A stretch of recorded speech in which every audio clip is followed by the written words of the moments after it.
Cerita si miskin. Unsur intrinsik. Tema: kesulitan hidup, kemiskinan. Tokoh dan penokohan. Tokoh: ada 3 tokoh, yaitu Marakarma, Putri Nila Kusuma, dan si pemilik kebun.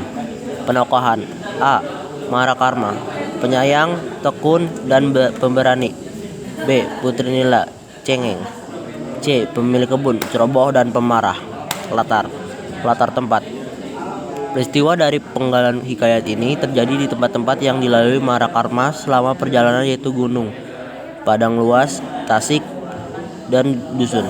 Sudut pandang yang ada pada kutipan hikayat tersebut yaitu merupakan sebuah sudut pandang personal ketiga, yaitu dia, karena pengarangnya adalah seseorang yang berada di luar cerita hikayat tersebut, yang menampilkan tokoh cerita dengan menyebutkan nama atau menyebutkan kata ganti ia, dia, dan kata ganti mereka.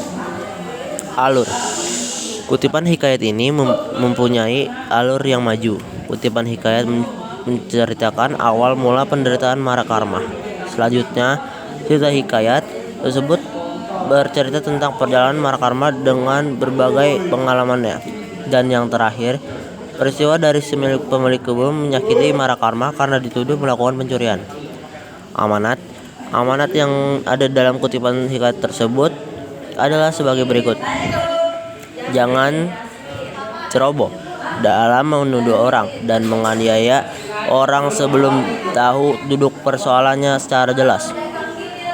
Bersikap jujur dan berlaku baik walaupun dalam keadaan tidak punya dan menderita. Saling menyayangi antar saudara. Unsur ekstrinsik dalam kutipan hikayat si miskin.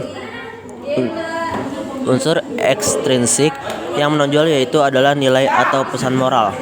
Kasih sayang terhadap saudara harus terbentuk dalam keadaan dan dalam suatu apapun itu. Menuduh orang dan menganiaya tanpa bukti yang jelas adalah perbuatan yang sangat buruk yang bisa merugikan orang lain. Pembahasan hikayat berfungsi untuk menghibur pembacanya, karena kisahnya biasa berakhir bahagia dan dimenangkan oleh tokoh yang baik sebagai seorang tokoh utama atau pahlawan. Hikayat biasanya akan dibaca sebagai sebuah hiburan bagi pembacanya, bahkan untuk membangkitkan semangat juang dari seseorang. Sedangkan penjelasan dari pengertian hikayat yaitu merupakan salah satu bentuk dari karya sastra prosa, terutama bahasa Melayu, yang berisikan mengenai suatu kisah, cerita, dan juga dongeng. Ciri-ciri dari hikayat: cerita rekaan yang berbentuk prosa berbahasa Melayu, berisi kisah tentang sejarah atau dongeng. Tokoh utama mempunyai kehebatan, biasanya tentang kehidupan orang-orang yang besar.